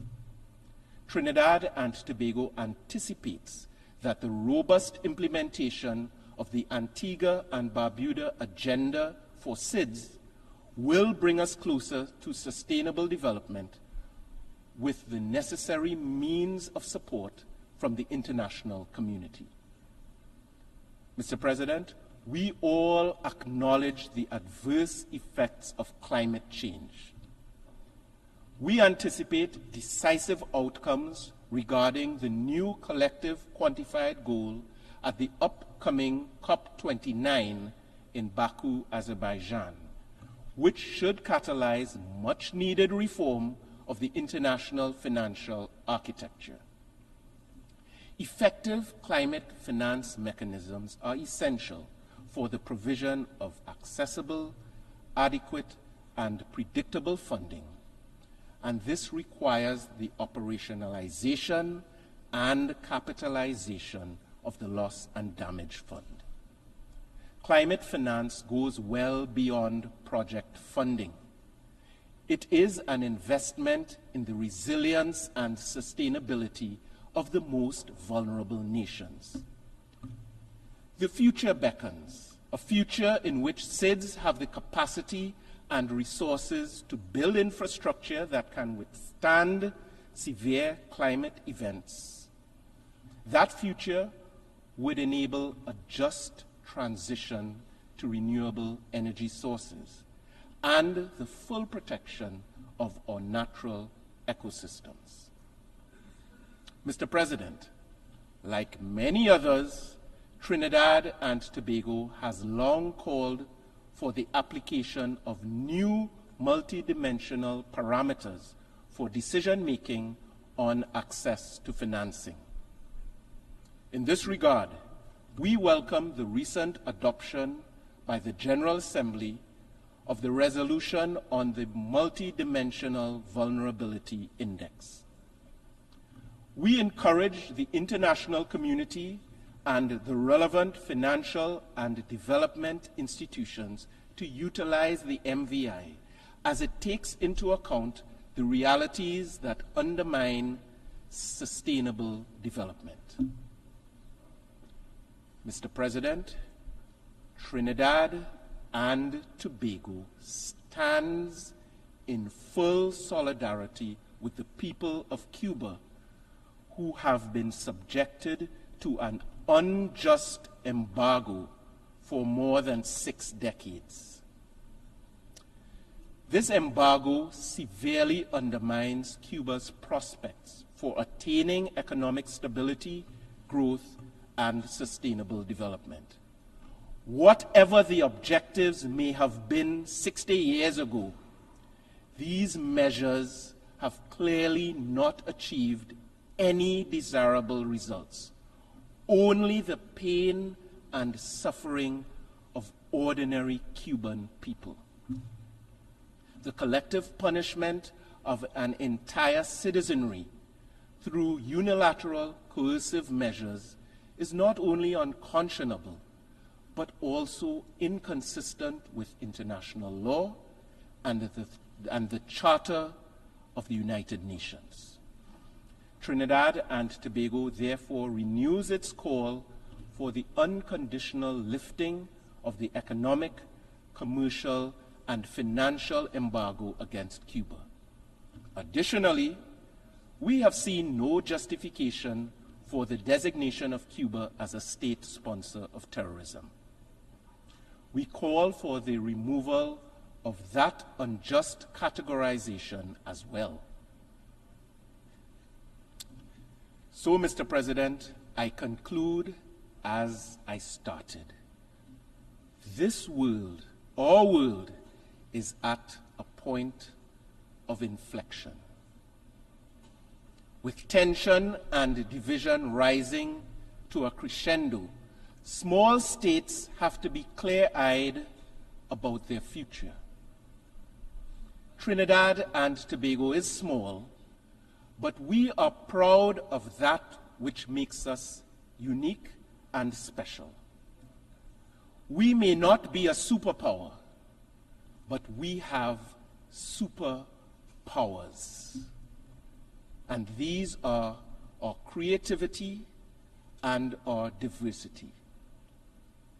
our cultural milieu is indescribably vibrant as our people are drawn from the first peoples of our hemisphere, as well as the best of India, the best of Africa, the best of China, and yes, the best of Europe too. We are blessed beyond measure. Some of you had a taste of it at the reception when we introduced our president of the last session, and you enjoyed some of our delicacies, including our delicious doubles and bacon shark, and you were delighted by performances on our national musical instrument, the steel pan, and by the magical rhythms of our tassa drums. We have proven that we can be great leaders, including leaders of this very assembly, and we will continue to give more value to this world than we extract from it. We are strong, proud, staunch advocates of the UN system and multilateralism. In the end, unity and togetherness is the key for these United Nations as well as for my own society. Om Shanti, Shanti, Shanti. Assalamu alaikum. Shalom alaikum. And may God richly bless you and your families. Mr. President, I thank you.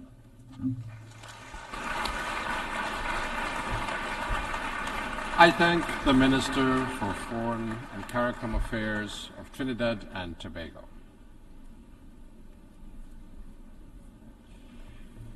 I now give the floor to His Excellency Francis Fonseca, Minister for Foreign Affairs and Foreign Trade of Belize.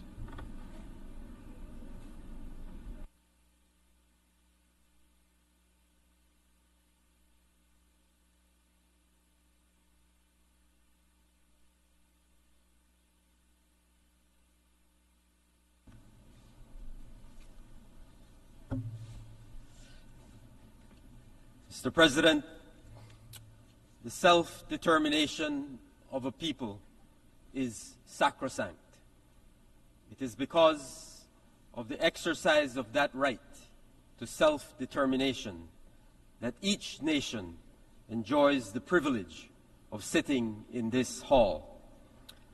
Our nations exist by the will of our people, by virtue of their right to determine their political status and pursue their economic, cultural, and social development.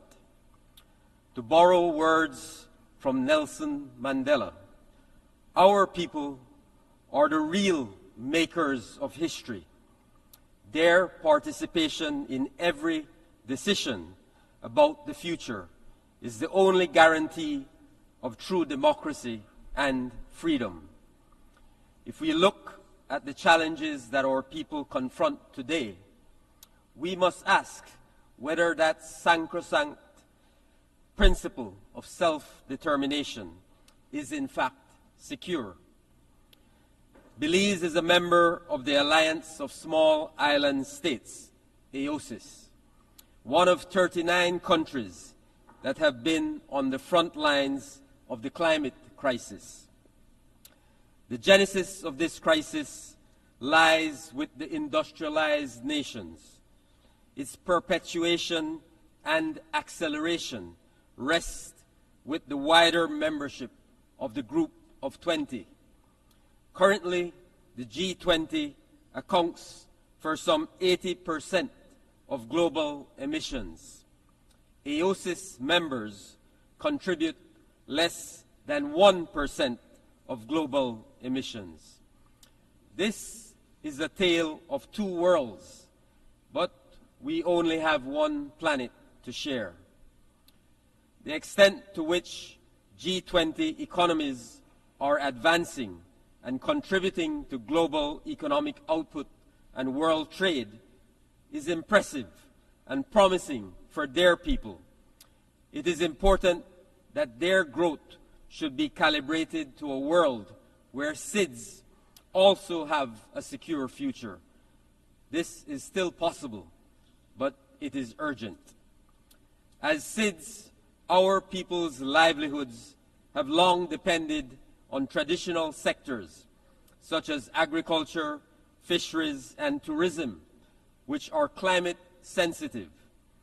Opportunities for diversification have been limited given our size, population, and location.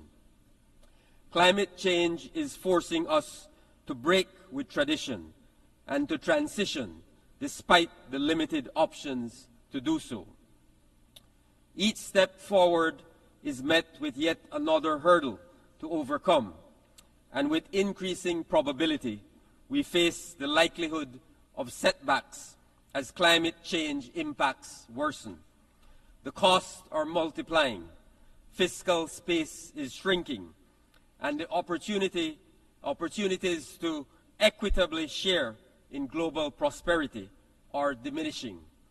The right of SIDS to define their own future must be protected and secured. The severe impacts of sea level rise have irreversible consequences for SIDS. Our people have gone beyond their duty to protect and preserve our environment, yet some are being forced to relocate from their homelands. To this, we reiterate that no matter the physical changes that climate change may bring to our territory, our sovereignty and our right to self-determination remain intact. Mr. President, the perpetual suffering of a people can never just be a matter of national concern. The United Nations rose up from the ashes of war to restore faith in fundamental human rights, in the dignity and worth of the human person, in the equal rights of men and women, and of nations large or small, and to establish conditions under which justice and respect for the obligations arising from treaties and other sources of international law can be maintained, and to promote social progress and better standards of life in larger freedom. All members of the United Nations have a duty to give effect to these words. Conflicts should not be allowed to fester. The war in Ukraine is now 2 years running, and we are concerned that the end is still not near. Haiti has seized our attention once again. For Belize, the international response must be enduring for long-lasting peace and security of our sister country. We are working through the Caribbean community to reinforce and strengthen Haiti, and we commend the Haitian people in their resolve to define their own pathway forward. We are pleased to be contributing personnel to the multinational security support mission. Belize is extremely worried that up to now, the international community has not fully delivered on its commitments for the MSS, nor the UN humanitarian needs and response plan for Haiti. This jeopardizes all the efforts towards establishing political stability, but more than that, puts the future of Haiti at substantial risk. Mr. President, Cuba should no longer be subject to an unjust and illegal economic embargo imposed by the United States. It is imperative that Cuba be removed from the list of state sponsors of terrorism. This arbitrary and unilateral designation has created an unnecessary barrier to global cooperation, constructive engagement, and the promotion of peace and stability in our region. Mr. President, Belize rejects the continued denial of self-determination of the Palestinian people and calls for the eradication of the system of colonial domination and apartheid being imposed upon them. As Belize stated to the International Court of Justice in the recent advisory opinion, Israel cannot be permitted to continue flouting one of the most fundamental principles of international law with impunity. Impunity breeds inhumanity. Just 2 weeks ago, this Assembly approved a resolution proposed by Palestine affirming the ICJ's advisory opinion and called on members to act to reinforce the Palestinian people's right to self-determination. The war, the oppression, and the inhumanity must end. Mr. President, Taiwan is a nation that espouses democracy, development, and innovation. The challenges we are tackling as an international community requires Taiwan's full inclusion and participation in the international system. Belize calls for this to be done immediately. The people of Western Sahara should be granted their long overdue referendum to decide their own future. Belize continues its repeated call for the United Nations and the international community to take the necessary steps to allow the Sahrawi people to finally exercise their right to self-determination.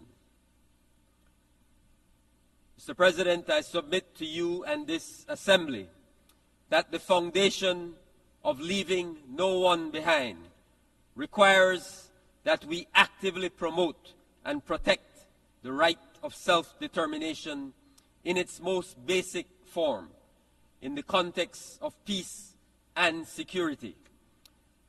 Now we must also do so in the context of sustainable development.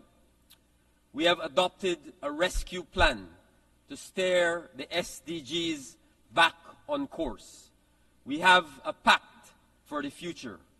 We must use every opportunity to put in place the systems and financing necessary to turbocharge our sustainable development and climate goals.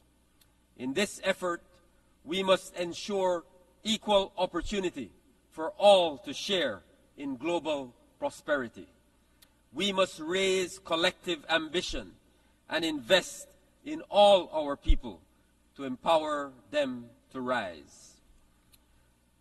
Mr. President, the Declaration on Sea Level Rise and Statehood, adopted by the leaders of the Alliance of Small Island States on 23rd September, affirms that the sovereignty or statehood of small island developing states cannot be challenged under any circumstances of climate change-related sea level rise. We invite all UN member states to support the implementation of this declaration and to use it as the basis of international cooperation.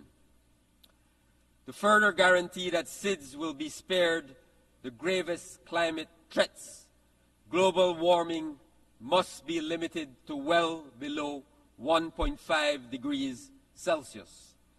Belize urges the G20 to enhance their emission reduction targets to achieve this temperature limit.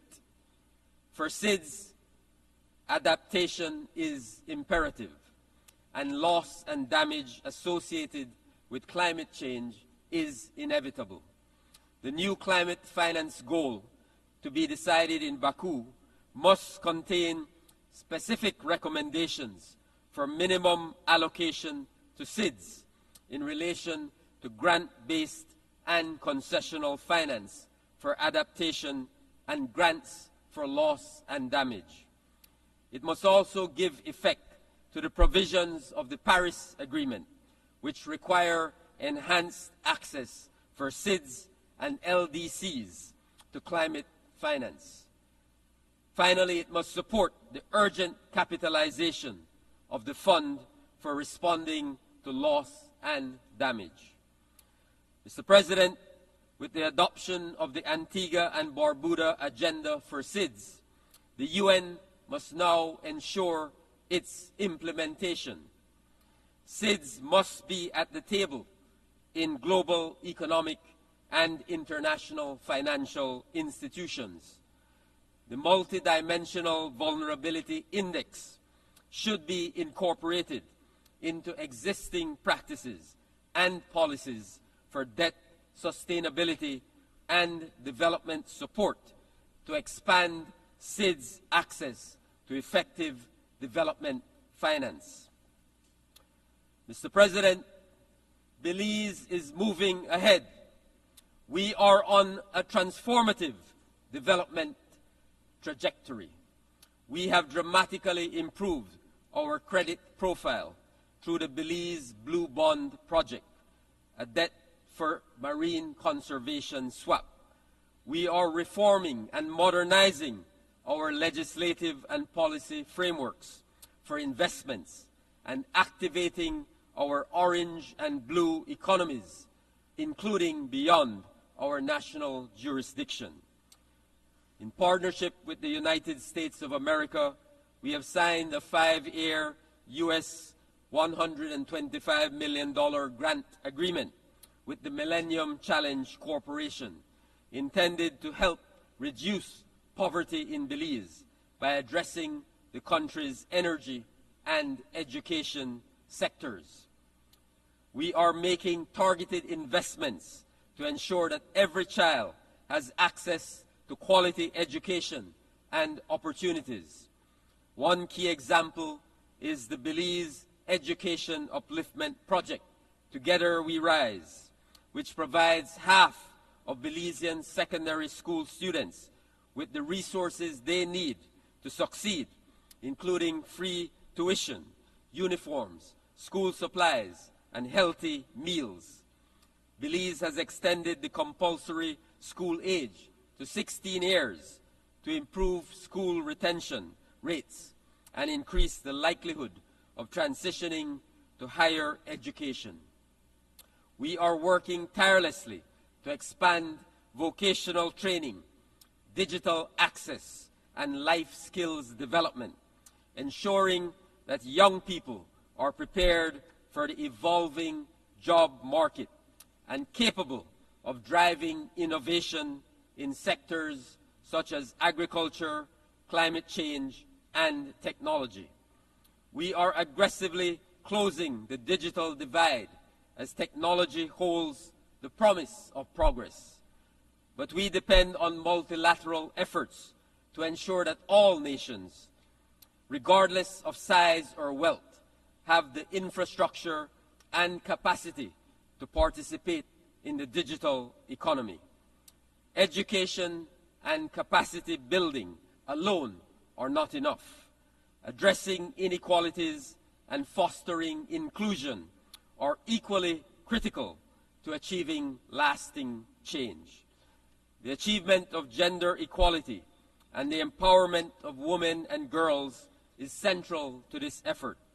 Belize has made important progress in this area, marked by the recent launch of its revised National Gender Policy 2024-2030, which aims to end discrimination and violence against women while promoting their full participation in all aspects of society, social, economic, and political. Belize continues its work to ensure that every Belizean has access to high-quality, affordable, and efficient health care services. By January 2025, we will achieve full national health insurance coverage. We are also strengthening our mental health support systems with the goal of improving and expanding access to quality care, addressing the stigma surrounding mental health, and enhancing outreach programs, particularly in rural and underserved areas. Mr. President, Belize is committed to the final settlement of Guatemala's territorial, insular, and maritime claim. We welcome Guatemala's stated commitment to respecting and abiding by the ruling of the International Court of Justice.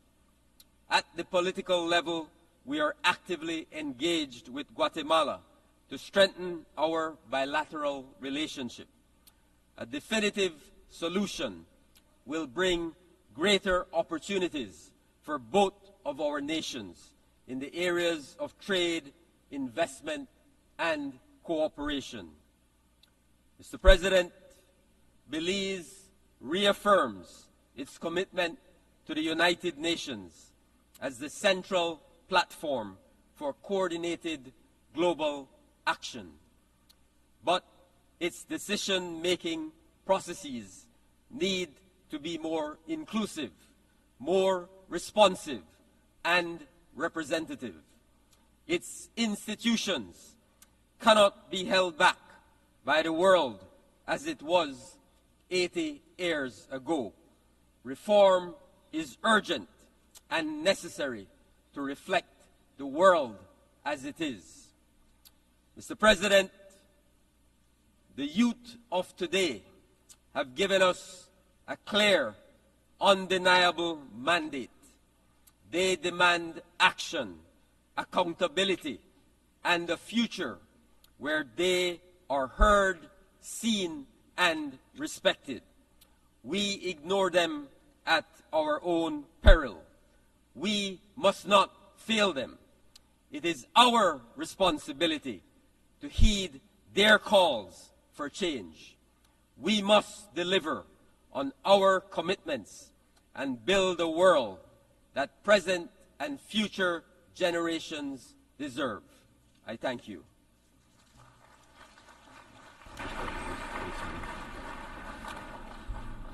I thank the Minister for Foreign Affairs and Foreign Trade of Belize.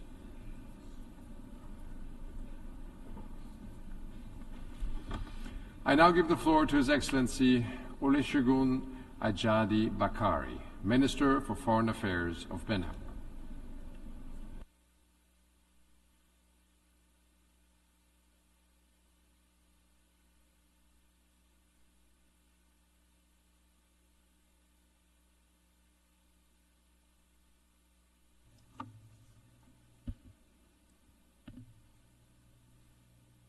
Monsieur le Président, Mesdames et Messieurs les chefs d'État, de gouvernement et de délégation, Mesdames et Messieurs, c'est avec un immense honneur que je me tiens devant vous aujourd'hui à cette tribune emblématique des Nations Unies au nom de son Excellence le Président Patrice Talon, Président de la République du Bénin.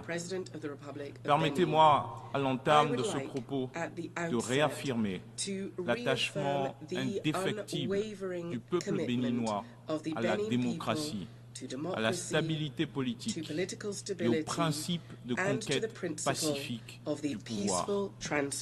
Depuis l'historique conférence nationale des forces vives de février 1990, le Bénin a choisi le chemin de la démocratie.